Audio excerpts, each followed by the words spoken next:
How are we doing, Bruins fans? Welcome into another episode of the UCLA Bruins Insider Podcast on Sports Illustrated here on the Fans First Sports Network. I'm your host, Tom Cavanaugh, and today we're going to be recapping this convincing Bruins basketball win over Idaho State. Took down the Bengals by 14 points, 84-70 on Wednesday night. It was a great win for the Bruins in a couple aspects. They did have some recurring issues that popped out once in a while. But the best shooting performance they've had all season long. They were 57%, just above 57% from the field. They were 64% from three-point range. Great day for Tyler Bilodeau. Great day for Sebastian Mack, and also Eric Daly Jr. We'll get into all of it in just a moment. You can follow myself, Tom Cavanaugh, on Twitter/X at TCav30. Go follow our insider pages on Twitter/X and Facebook. That is at UCLA Insider on SI. And then also, just type in UCLA Bruins Sports Illustrated, and you'll find all of our articles being pumped out talking about this win. The Bruins playing on Friday night. They're going to be taking on Cal State Fullerton. And then also on the football side of things, it's the Crosstown Showdown this weekend, Saturday night at the Rose Bowl. USC coming to town facing the UCLA Bruins. So we'll start it off just talking about a couple leading scorers. This is the first game of the year. The Bruins have had two guys with 20-plus points. It was the leader, Sebastian Mack, with 21. Tyler Bilodeau had 20. And the third guy in double digits was Eric Daly Jr. Another great performance for Eric.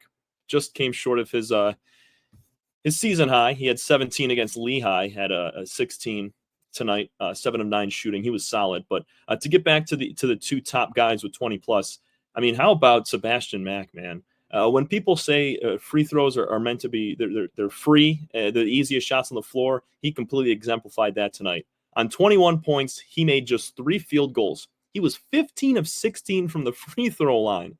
The next closest person was William Kyle III, who shot 6. So 10 more free throws for Mack.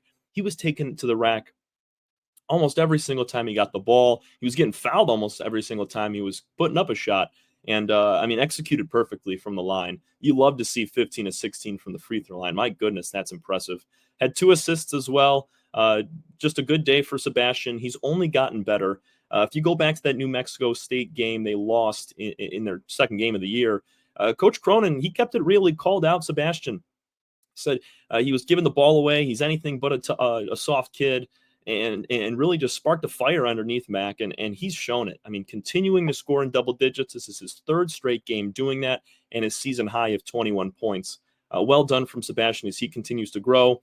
Tyler Bilodeau, I know his season high is 23, but arguably this could have been his best game. He was 4 of 4 from beyond the arc, money from 3, 8 of 14 total shooting. When he wasn't taking 3-pointers, he was in the paint, following his shot, getting offensive rebounds. And then also he was able to, instead of back a guy down, put his back to him and work him in the paint, he squared up to him and just shot the jumper over top. Because when you looked at this Idaho State team, they were definitely limited when it comes to size. And that's just the difference between these high Division I level teams and then also the mid-majors. Like Idaho State comes from the Big Sky. They just didn't have the size to compete with the Bruins tonight. But it's an impressive win. You take down a team that had competed in their first couple of games against high-level Division I programs, lost by 7 to Arizona State in their season opener, lost by 1 to USC in Game 2. They moved to 2-4 now, but I mean, when you looked at this game, you saw it and you went, "Oh my goodness, this team could really compete with the Bruins on their home floor tonight." And that just wasn't the case. It was a wire-to-wire win. UCLA was up by 20 for most of the game.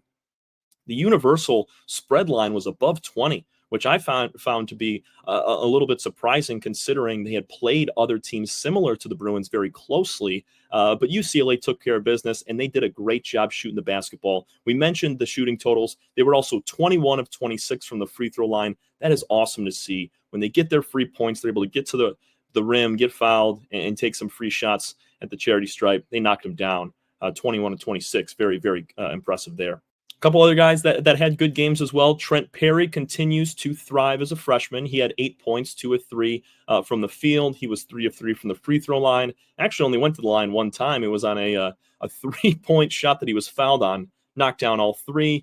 Great to see Trent continuing to be thrust into this role in his first season of college basketball, and he's doing a great job of it. Kobe Johnson had 7 points. He got into foul trouble early. He had 4 on the night, and his teammates picked him up. Kobe's one of the leaders on this team. He had a low point total tonight, 3 of 5 shooting, had a couple of offensive rebounds as well. Johnson's continuing to come into his own as a part of the Bruins program. He was on USC for the last couple of years, transferred over to their arch rival, and he's been on the floor a ton, played a lot of minutes tonight, besides when he was out early in the first half with those fouls. Sky Clark, he chipped in with 3 points. Dylan Andrews, he came off of injury, had a left groin that really bothered him, did not play the last 2 games. And he didn't start, but he came in, played some considerable minutes, had 3 points as well. William Kyle III, he had 6 points, 2 of 6 from the free throw line, 4 rebounds on the night. And Eric Daly Jr., he was your rebound leader with 7 in those 16 points. So nobody in a double-double tonight, just 25 rebounds for the Bruins across the board. That's one area, specifically in the offensive side, where they found issues tonight. There were 9 offensive rebounds for the Bengals, and that's going to drive Coach Cronin crazy, along with 11 turnovers for UCLA. They brought that turnover total down to 9 in their last game against Lehigh. Looked to be better in that aspect, but tonight they had a little too many giveaways. Idaho State's not a bad team. They went on a run late to lose by just 14 points. It was, like I said, above 20 for most of the game. And you could see Cronin very frustrated towards the end of that game just because of his guys' play down the stretch, kind of tailing off a little bit, not having that same fire they did in the first 20, 25, 30 minutes. But this will be cleaned up. They got a couple more games here before they hit Big Ten play. They have 3 more games on their homestand. Like I mentioned, they're playing Cal State Fullerton on Friday. Next Tuesday, they'll take on Southern Utah, and then Big Ten play starts at home against Washington. And then the very next game, they'll go on the road to play Oregon. So just a few more games before the ones that really, really matter come into play when you're talking about the Big Ten, UCLA in their first season, getting a taste of what Big Ten play is like. So they're getting better. And I think the big thing to take out of this win is their shooting performance, because they had not shot the ball all that well the last several games. I mean, you go back to Lehigh a game ago, they were 3 of 13 from the three-point line. Today, they were 9 of 14. Bilodeau was perfect. Adding 2, Eric Daly Jr., Kobe Johnson knocked 1 down on just 1 attempt. All around, great day. Don't forget Dylan Andrews. He had a 3 as well. So did Trent Perry.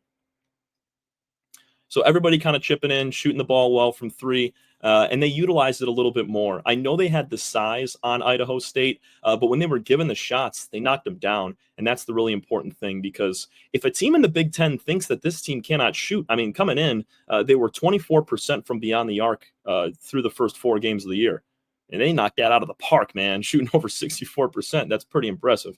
So going forward, you like what you see from this Bruins team, specifically shooting the basketball. And we talked about it over the last couple of weeks. There's not just one guy that's going to be the leading scorer. I could see multiple different guys on any given night being that lead guy. And tonight it was Sebastian Mack. Tyler Bilodeau, who's averaging just above 15 points a game, he popped off for 20. Eric Daly Jr. continues to thrive. He had double digits, as we mentioned, 16 points.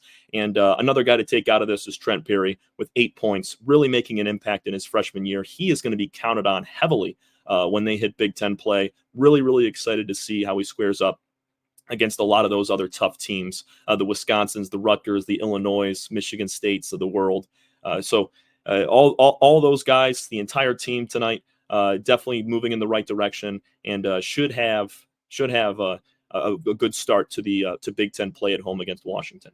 So this has been the UCLA Bruins Insider Podcast here on Sports Illustrated. Big thanks to the Fans First Sports Network for providing the content to you daily, and we're going to have a lot more to come this week. As we mentioned, Friday, UCLA back at home, taking on Cal State Fullerton, a team that played against Idaho State. They lost by 1 to Idaho State, and it should be another good matchup. Let's see what the Bruins can do again, if they can keep that hot shooting going and continue to play good team basketball. Thanks so much, everybody. We will see you again next time on the UCLA Bruins Insider Pod.